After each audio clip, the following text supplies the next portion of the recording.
本日はご視聴いただき誠にありがとうございます。これから恵比寿映像祭2023の上映プログラム、ペギー・アーウィッシュ特集アート・オブ・ザ・モーターに際しまして、作家ご本人のオンラインインタビューをお届けいたします。インタビュアーは今回のゲストプログラマーのサブバーシブレコーズの井上恵美子さんと中西香南子さんになります。今回の日本での、本格的な作品紹介になりますペギー・アーウィッシュさんは1954年ペンシルバニア州に生まれ、ブルックリン在住のメディアアーティストです。バード大学の映画エレクトロニックアーツ学科で長年教鞭を取られています。テクノロジー、スタイル、そういったものを横断しながらジェンダー、セクシャリティ、環境破壊など、政治社会的な主題を理論的な厳密さで、扱い、ユーモアを交えて表現する作品を制作されていらっしゃいます。インタビュアーのサブバーシブレコーズ、は、2020年に設立した研究者とキュレーターによるインディペンデントなフェミニストクイアアートのリサーチコレクティブになります。上映会や講演などのプロジェクトを企画して、これまでの企画にフェミニストクイア月間バーバラハマー、抵抗と生存の戦略、ブラックフェミニズムのアートアクティビズム、などの企画をされていらっしゃいます。今回のインタビューでは恵比寿映像祭2023のテクノロジー、クエスチョンマークというテーマにも触れながら、ペギー・アーウィッシュさんの作品の魅力についてお話を伺っていただきます。それでは、対談の様子をご覧ください。Hi everyone, my name is Emiko. I'm a member of Subversive Records. And hi everyone, I'm Kanako. I'm also a member of Subversive Records. And thank you so much. Thank you. Yeah, thank you so much. We're really excited to have you. This festival theme is about technology with a question mark, and I know it's like a very, very general, big term like technology. But as I was like thinking about this theme, I came up your name as soon as possible. I mean, like when I think like I know you tell yourself that you're a heterogeneous artist and that resist one style, but I wanted to see like consistency in your career, that you really examine the technology in a way, like very various ways. And I chose the works Vision Machine, She Puppet, Warm Object, The Falling Sky, The Star Eaters, Kansas Atlas, Curve the Night Sky, maybe like relatively after the 2000s, that you kind of have like a very shift from She Puppet. But then I thought I still wanted to see a line between, all the works, and She Puppet and Kansas Atlas, like I really struck with both of them by comparing with them. And because I thought like you miss the subjectivity of technology in your work in both works. I think you invite into this the maze, I think, that which examines the subjectivity. And so I was like thinking that maybe you can tell us about how you deal with like each work and each technology like a different way, or like how you confront with them. The bumpiness of the body or the move that awkwardness has in She Puppet is like really different from how you deal with like the high resolution images taken from the drone in Kansas Atlas. So I was like seeing like these different technologies used in your way. Well, maybe like dealing with subjectivity in technology, but then you like chose like different medium formats. So I was just like thinking how you immerse yourself in each medium format of the technology, and I want to like hear how you have like you choose them in a way. Yeah. Well, I think She Puppet is a really good place to start with this notion of technology. And I think I want to first say that I have always, in almost all of my work, I have used technology in a very playful way. Like I am playing and engaging with technology in order not to be fearful of it, but in order to use it as a tool, and no matter what the technology happens to be, kind of engage with it in a way that is not fearful and not dominated by it, just as a playful element. And She Puppet, literally, I was playing a video game. Like literally, it was play. And in some ways it relates to anthropology, like very gentle, like kids games and issues from anthropology about social interaction and how people in small groups communicate with each other, and how people invent ways of using things that become useful to them that aren't particularly the way they were designed to be used by a corporation or or the government. You take it and use it in ways that are fun, interesting, complex, but in a reverse of often of the way things have been designed. And I think I did that with the video game, and then I did that with the heat sensitive camera in Warm Objects, and I also did it with the drone in Kansas Atlas. You know, I've worked for quite a long time. I started making work in the early 1980s, and I worked in Super 8 film for a long time. I loved the format Super 8, and I also worked in 16mm film. But you know, then it was a major evolution to sort of be able to work in video, and that was a transition that people had to make. And for many years, I thought video was really ugly, and I didn't really want to work in video. But I discovered Pixel Vision, which is a kid's toy that shot very low resolution video, and I fell in love with Pixel Vision. So, I like the look of it. You know, I think my orientation always has been to interpret the world. I don't want to represent the world as is, like how people often use a technology that becomes invisible to them because it's standard. Like film used to be invisible to people. They just saw people on the screen. But then of course, when video came along and, you know, things evolved, people now look at film as a sort of an antiquated or beautiful, or whatever they think of it, but they think of, you know, video as reality. And I was never exactly interested in reality. I was interested in interpreting the world through my own vision. And the technologies really allowed me a palette to be able to invent my subjectivity in the movies through the technology. You said like subverting the purposes, because I really saw that even before She Puppet, the Vision Machine. This is like the most my favorite scene in is that when the girls are like messing around the turntable and like playing with records, and then one of them kicks them, and like it got, you know, and then one of them pours a beer on it, and like I see that, you know, you said playfulness and like subverting the purpose, like playfully and of course like humorously. And I really love that scene. And I was like, when I first saw that scene, why do I like really see this? Because it's like messing around the technology that it should be, but it's not like a rigorous way to like, you know, demonstrate your political ideologies and stuff. So I was like, like this is like the way you think about technology, and that really struck me and wanted to like include Vision Machine at this point. And then I should add it like earlier on, but like when the girl, you know, puts her skirts up and like kind of like play with the idea of camera or objectifying women, you know, it's not like a direct way of technology that people may think, like a means of like means or mediums that dedicate to that progressiveness, but then they like have this backwardsness like playing with them. And so I was like really fascinated by that, since like it might connect with like the female subjectivity and technology.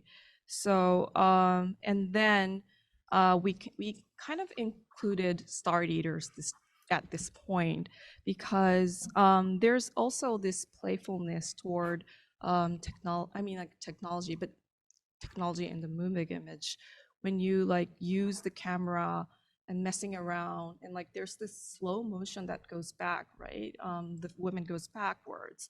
So I was like thinking, if like technology is something like a maleness that progressively like goes forward, maybe these female subjects really mess around and like go backwards, and this create this dialectical tension in your work. And I thought like that might be like interesting perspective to think about your kind of like a female subject agency, like feminist perspective. I don't want to say feminist per se, but I would like to hear if you have like any ideas of female subjectivity in technology in your work. The Star Eaters, I would say, fits into a category, you might call it a chamber film. I have a number of these films with all women performers in somewhat constricted domestic spaces and working with improvisation. So there's a way that I allow for a certain identity to surface and the body to surface, and space as a particular place with actual people in it. I mean, these are ideas that are kind of being eliminated in contemporary life, a conflict between the virtual and the actual. And I think these chamber films of mine over the years have been an attempt to allow women a space for materiality and expression, sort of in relationship to space and actual space. And the speed of life, virtuality, the social media, all the stuff that's kind of, part of our daily lives. In a way, I'm working to preserve a certain sacred space for a certain kind of interaction. Yeah, that's a really convincing, to see a line between the chamber films and Sheep of It, because they have this confined space and they're like moving around. And you see in Star Eaters is more like freely and like more resisting, like what might, avoid for them for being free. But then you see in the contrast, like Sheep Puppet, the Lara Croft is like really controlled in a way. So that's a really kind of like interesting connection that I can see. And also, like, as you mentioned speed, I was like thinking about maybe we can talk about how we choose for this program's subtitles, we choose Virilio's Art of the Motor. And Virilio is someone who has a main conception about speed, acceleration. And in this Art of Motor, he more deals with the process of speed as a movement, a motion, and a motor. So when I saw them, when I read them, I really thought, this might be really a good way to see speed in your work, because obviously Falling Sky is all about speed, I thought. So it's like a very, very, you see a lot of like bees or the robots or like people like moving around in a very, very short time. And I remember you said like you took time for just 9 months for a 9-minute film and work. So I was like, it was like very dense speed inside of that. And then I realized how I'm so familiar with the speed, because I think I'm really familiar with the internet, the speed of the internet. And I thought like this would be maybe a good way to explore your work, like following Virilio's conceptions about speed and movement and motor. I added Curve the Night Sky because that work also deals with kind of a speed. or like a movement, but then it is a representation of nature. And I kind of thought that, well, it's an obvious contrast of nature and technology, but I think I really liked how the movement in the nature was not as we expect. Like maybe people expect like some kind of slowness or like maybe like quote unquote beautiful in a way, but then you have like this playfulness and toyness in, on rendering on the nature. And then I think I mentioned this before. I really like that glimpse of the advancement of the internet service and fentanyl, that I think like both kind of like loosely themes about motions and also, of course, like speed. So I was like wanted to hear if you have any like brilliant thoughts about your work. Yeah, I know you have like explained it before in Vision Machine and Warm Objects. They are like both based on Berlioz's conceptions, but maybe like as I mentioned, like Falling Sky or Curved Night Sky or other works, if you have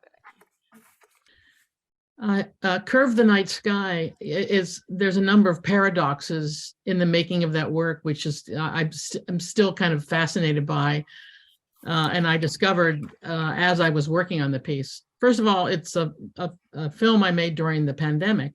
So there was a lockdown and things were, not that much was happening. Things were moving extremely slowly. And I had a lot of time, and I actually, very unusual for me, I had a lot of patience. And I had this really good DSLR camera that could shoot time lapse. So I would go out at night, I would leave the house about midnight, and I would go out to some country road or sometimes in my backyard, and I would set up the time lapse. So the camera would shoot a frame every couple of seconds, and it would take maybe an hour to get maybe 3 minutes of footage. So I was out for an hour, talk about speed and condensing of time and expanding of time, and I would get 3 minutes of footage. And during that time, the earth was moving, because the earth is in continual motion and we don't even really recognize it because we think we're solid beings on ground, but the earth is moving. So in the footage, because I shot it over a certain length of time, you can see the stars rotating, you can see the earth rotating, the stars moving, the clouds coming through. So it's a very interesting lesson about condensation of time, expansion of time, patience, and also being in the moment, but also then you look at the footage in the movie and it's all speeded up. So the viewer has a very different, almost the opposite experience from the maker and seeing the work, because you see it all speeded up. And for me, I had a thermos with coffee and I was out for, sometimes 2 hours. Yeah, like a typical COVID kind of, under COVID experience. Yeah. I mean, Berlioz says a lot of great things. He's an amazing thinker. But one of the things he says is this cinema is the training ground for war. And in ways, cinema as movement and time, this relationship between movement and time, which is cinema, it has, I'm not a cynic, and I see lots of porous relationships between these, the technologies and how people use them, but it has allowed for a certain kind of training for our visuality to be able to think the way we do now in terms of virtual reality. And war is now performed virtually. And with distance and surveillance and the use of drone technology, around the globe. And it's not like you can crawl in a hole and not think about it, but it's really interesting for me to conceptually, through my own work, sort of engage with these very profound issues of the cinema. As you talked about, like the technologies of the war, I think that in that virtual space, the violence is like very lessened. Like there's more like elimination of like actual body, actual blood in that space. So I was like thinking, maybe I'm gonna pass it to Kanako because I know you started your career from Romeo role. So like maybe she might want to ask why you wanted to be a filmmaker. Yeah. Oh, yeah. Emiko kind of asked all of the question, but since this screening at the festival, it would be the first time to introduce your work comprehensively in Japan, and I think there would be some audiences who would encounter your work for the first time. So, can you tell us how you became interested in like filmmaking, like to start with? I really had no intention of being a filmmaker, but I had a very influential professor when I was in college, a guy named Tony Conrad, who was a really interesting, very unusual person, and he made movies. But I had an interesting experience. I must have been a sophomore in college. I went to Europe and toured around and went to all the museums and saw all the beautiful Renaissance paintings and the ceilings by Tintoretto and the Michelangelo.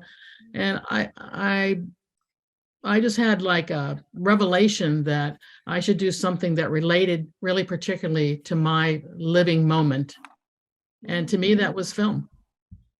First of all, as an art historian, it really makes sense that you were fascinated by Tintoretto. I love Renaissance, and it's all about the technology, right? It's the birth of technology in art and the fusion of that. So that really makes sense for me. And then she was like, kind of want to ask a question, and you said about like the living moment, and then but you chose cinema, right? But of course, like Tony Conrad's influence, but why cinema, and how do you make a connection with that living moment? Well, maybe like the some of the arguments we made, like movements or motion, but why did you choose cinema? Because, you know, of the living moment. I guess I would say that of all the arts, cinema, especially this is in the 1970s, that cinema was the one that could address the political and aesthetic issues of the time, like more exactly and more expressively than the other arts, more than poetry or painting or sculpture. And it combines so many aspects, not just sound and picture, but also location and travel, politics. You could use found footage. I mean, it just had this range of and this flexibility, and it just, to me, was the kind of the ultimate format for being able to express your ideas. I remember you said at eFlux actually that if you don't, you know, you're a heterogeneous artist. So if you don't like one of them, maybe you might like and I really love that. And good. Yeah, I mean, so I think that's what I could say. Yeah, that's what I could say. Like, I never heard from that, you know, from an artist such comment, because they want to like your work, every single of them, or maybe if you don't like it, you don't have to watch it at all or something. But you say like maybe you like it the next one. I would say that the work, there is a lot of difference in all the videos, and if you don't like something, you might like the next one, which is true. But also I think it's important not to be judgmental, but to bring a critical assessment to the work. And I think the work is completed by the viewer. And so an engagement with the viewer, if a person is open-minded, I think they can get a lot out of it, and it's almost a relationship with me, with the work. And that's what I would like to have happen in Japan.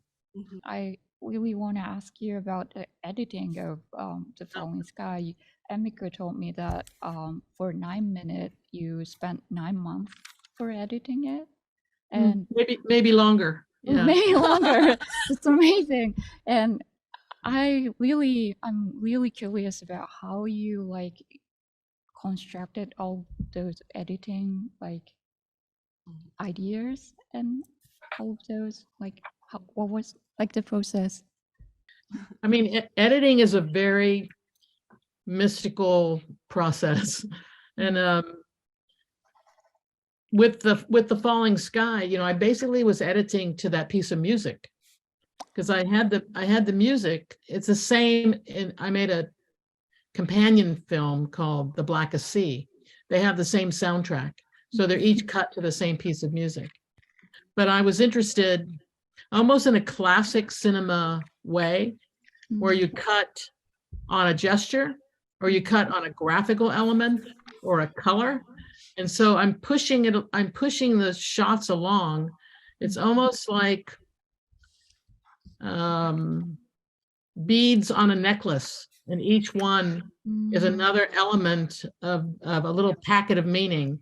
And I was pushing them along, either by color associations, something graphical in the frame, or some kind of movement. So it's I guess the short answer would be I cut it musically to have rhythms. That's why it has kind of a trance effect on a viewer. Oh, I understand. Yeah. Yeah. I'm a victim of that. Yeah. Thank you so much, Thank you so so much for much. this dense, I mean, like kind of a dense conversation. And really, we are really happy as a group to introduce your work. Well, relatively like the first time in Japan. And I know a I'm lot of thrilled. I'm thrilled. Yeah, Really. there's a lot ofペギーさん、井上さん、中西さん、素晴らしいお話を、どうもありがとうございました。ご清聴いただきどうもありがとうございました。